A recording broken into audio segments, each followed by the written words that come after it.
Olá, professor Fábio Nacarrada, estamos na nossa 9ª aula sobre o regulamento disciplinar, estamos avançando muito bem. Então agora nós vamos ver, do começo de tudo, de uma transgressão de um policial militar, oficial ou praça, cometendo uma transgressão, até a classificação do seu comportamento. Então vamos observar aqui todo o rito, tudo começa com uma transgressão disciplinar, e olha só, a manifestação preliminar, ela é facultativa. Caso o capitão, comandante de companhia, primeira autoridade disciplinar, já tenha indícios de autoria e materialidade, ele já pode instaurar o termo acusatório. Agora, se ele, por acaso, ainda tiver dúvida, precisar de mais elementos, além da manifestação preliminar, ele pode instaurar uma investigação preliminar ou uma sindicância nos termos da I16PM para buscar mais elementos probatórios. Veja que a manifestação preliminar, ela tanto é facultativa para a autoridade disciplinar quanto para o acusado. O acusado, ele tem o direito ao silêncio e caso, ainda que seja determinada a manifestação preliminar, ele não queira se pronunciar, não tem problema nenhum. Ele simplesmente já se encontra na condição de acusado e não precisa, mesmo tendo a determinação para que se manifeste preliminarmente, ele alega o artigo 5º, o direito ao silêncio. Muito que bem. Cometida a transgressão, nós vamos passar para a instauração do PD, que vai conter a narrativa do fato, com todas as suas circunstâncias, os seus elementos, a definição da transgressão que foi cometida, se foi específica ou se foi a violação de valores e deveres, bem como a citação, que é o chamamento do acusado ao processo. Então, olha só, a instauração do PD compreende o termo acusatório e também a citação. Depois passaremos para a instrução do PD, ou seja, é a fase em que o militar vai oferecer em 10 dias aquela defesa prévia, os elementos que ele pode colocar para fundamentar, formar a sua linha de defesa. Lembrando que pessoas que não sejam funcionários públicos, o acusado é que tem que levar no dia da audiência. A administração militar somente vai oficiar testemunhas que sejam servidores públicos. E também o militar vai indicar documentos dos quais ele não tem acesso. Então, por exemplo, se ele quiser juntar uma avaliação de desempenho dele, ele tem acesso, ele não precisa pedir para a administração. Agora, cópia de escala, ele não tem acesso, ele pede para a administração. E aí nós vamos naquela clássica sequência, primeiro testemunhas de acusação, depois sempre a acusação primeiro, depois testemunhas de defesa, depois o interrogatório, aí a acariação, caso haja alguma divergência entre essas pessoas que prestaram depoimento, e diligências, e por fim a defesa final. Então, feita a instrução do PD, vai para a fase de aplicação da pena, da sanção disciplinar. Quem pode aplicar sanção? Todas as autoridades disciplinares. Capitão aplica, major aplica, tenente-coronel aplica e também aprova, coronel aplica e aprova. Então veja que a aplicação de sanção, todas as autoridades disciplinares podem aplicar sanção, exceto quando existia a detenção, o governador não aplicava a detenção. Ele conhecia em grau de recurso quando aplicada pelo secretário de Segurança Pública. Agora veja, capitão aplica, major aplica. Se estiverem na função interina de tenente-coronel, de coronel, de comandante de unidade, eles também podem, além de aplicar, aprovar, a não ser que anteriormente eles fizeram uma aplicação, o major fez uma aplicação, aí substituiu interinamente e no mesmo PD, aí não, o major não pode aprovar, princípio da impessoalidade. Então, depois da aplicação da sanção, passamos para a fase da aprovação da sanção. Aplica, aprova. As únicas autoridades que não precisam, após aplicar a sanção, ter sua sanção aprovada são subcomandante PM e comandante geral, porque eles foram retirados do inciso dos coronéis até capitães, eles têm incisos próprios, então a aplicação deles é autossuficiente. Veja, quem pode aprovar sanção? Diz o RD, oficiais que estejam exercendo as funções de comandante de unidade. E quem é comandante de unidade para o RD? Comandante de unidade para o regulamento disciplinar são os oficiais do posto de tenente-coronel e coronel. Vamos dar um exemplo aqui. A Academia do Barro Branco tem um coronel full, coronel, e tem 2 tenentes-coronéis, o subcomandante da Academia do Barro Branco e o comandante da Escola de Oficiais. Quando o RD olha para a Academia do Barro Branco, ele encontra 3 comandantes de unidade, porque comandante de unidade para RD é quem exerce as funções de tenente-coronel e coronel. Então, a RD olha para a Academia do Barro Branco, ela encontra 3 comandantes, ou seja, 3 pessoas que podem aprovar sanção. Quando a I-21 e o R-Conte, por exemplo, olham para a academia, o R-Conte ele vê um comandante só, que é o de maior grau hierárquico, o coronel full. Então, aquela continência que a praça tem que prestar parada, a primeira do dia, para o comandante, é só para o coronel full. Para os tenentes-coronéis, não. Então, quem pode aprovar sanção? Comandante de unidade. Quem é comandante de unidade para RD? Tenente-coronel e coronel. Voltando. Instruiu, aplicou, aprovou. Vamos para os recursos próprios, que são reconsideração de ato e recurso hierárquico. Por que recursos próprios? Eles foram criados só para isso, só para atacar a aplicação e aprovação da sanção, não servem para mais nada. E como eles têm efeito suspensivo, após a aprovação, enquanto não esgotar a fase de recurso próprio, não pode publicar e partir para o cumprimento. Agora, uma vez esgotada a fase de recursos próprios, vamos para a publicação e, concomitante com a publicação, pode haver a interposição da representação, caso o ato ofensivo, ilegal, irregular ou injusto, o ato OI, tenha sido praticado na aplicação e aprovação de sanção, pode interpor a representação como recurso impróprio após o recurso hierárquico e, concomitante com a representação, ainda que ela não tenha sido julgada, publica e cumpre, porque a representação como recurso impróprio não tem efeito suspensivo.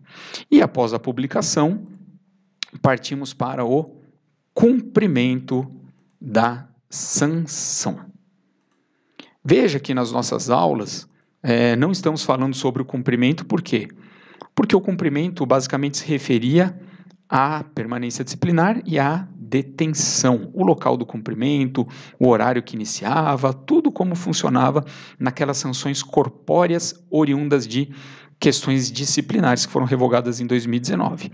Esperemos para verificar o que o novo Código de Ética colocará no lugar desse vácuo que ficou deixado pela permanência e pela detenção. Certamente o cumprimento será de outra maneira, se, por exemplo, for colocado no lugar a suspensão do exercício do posto ou da graduação.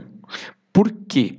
Porque o Decreto-Lei 260/70 discorre que o cumprimento de penas ou de medidas cautelares de suspensão do exercício do cargo geram agregação, inatividade temporária. E se houve uma agregação, na reversão do serviço ativo, exige-se o exame de saúde, ou seja, no final do cumprimento da suspensão do cargo, deverá ser feito um exame de saúde para depois fazer a reversão ao serviço ativo.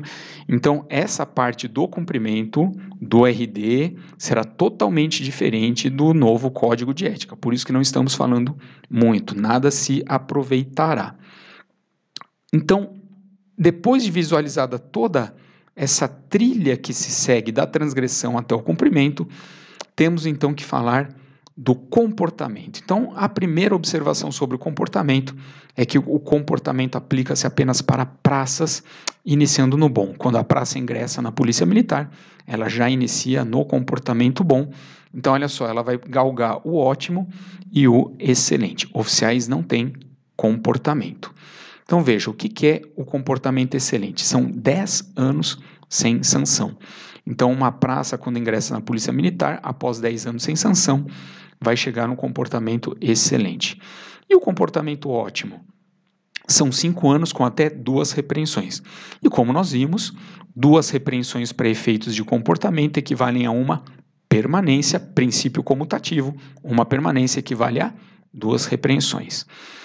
O comportamento bom, 2 anos com até 2 permanências ou 4 repreensões. O regular é 1 ano com até 2 permanências ou 4 repreensões, ou então 1 ano com até 1 detenção. Veja que se em 1 ano você sofrer 1 detenção, você já está no comportamento regular. 1 ano, se em 1 ano você tiver 1 detenção apenas, você já vai para o regular. E o comportamento mau é 1 ano com mais de 2 permanências ou 1 ano com mais de 1 detenção. Veja que, olha só, sempre que todo comportamento ele tem um limite, um represamento.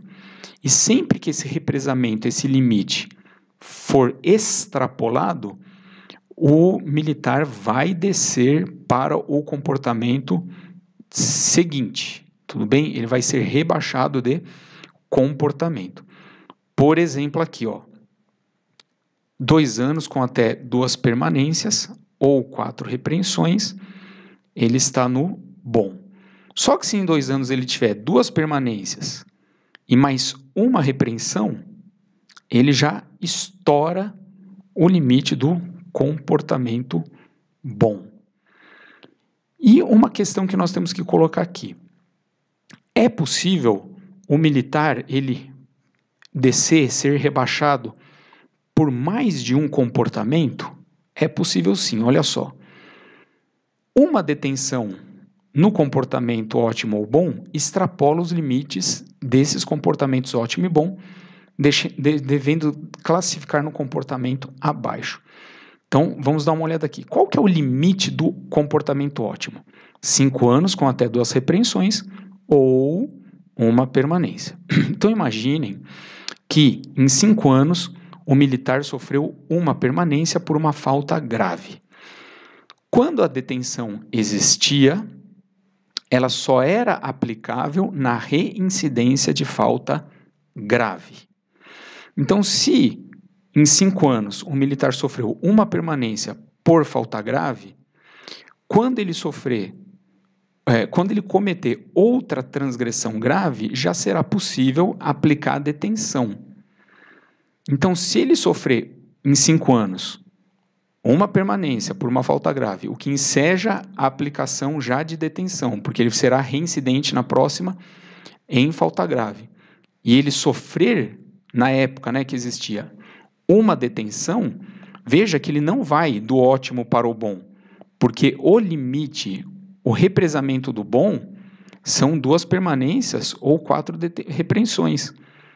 Então, ele sofrendo no comportamento ótimo 1 detenção, ele vai direto para o regular, que é onde está o limite de 1 detenção.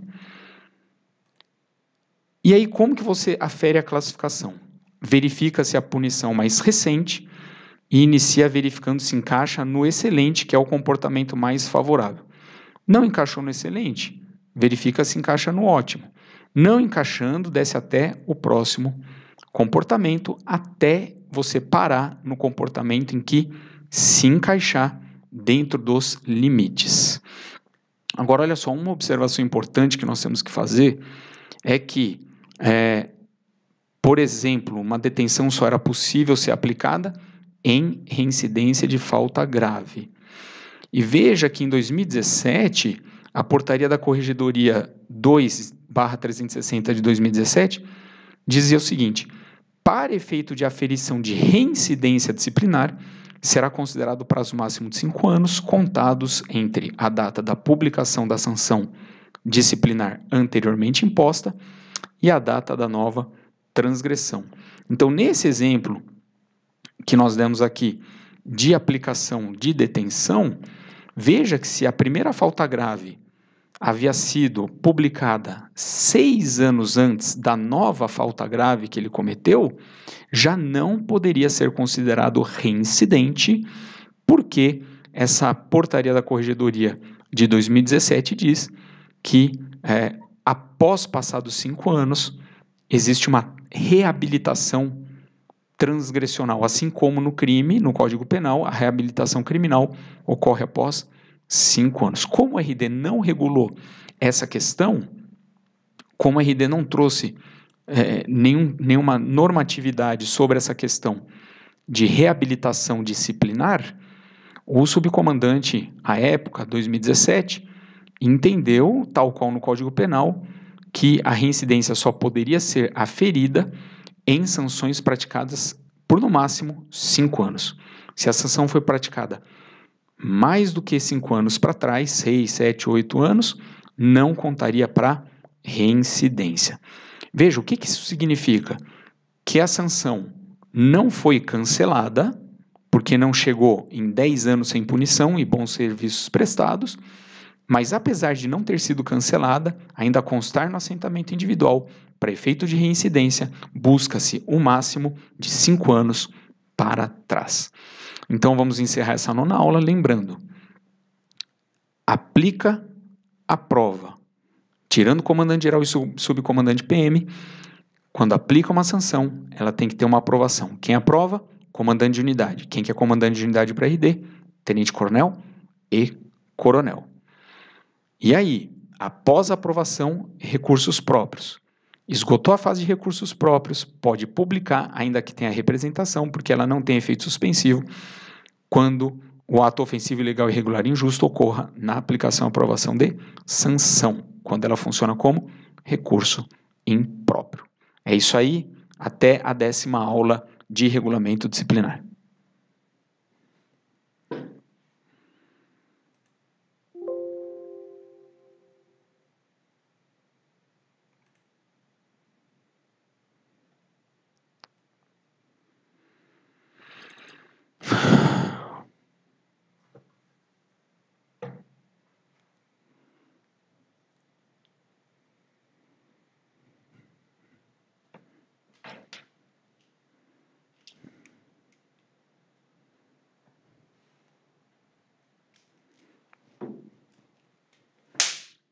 Diabo.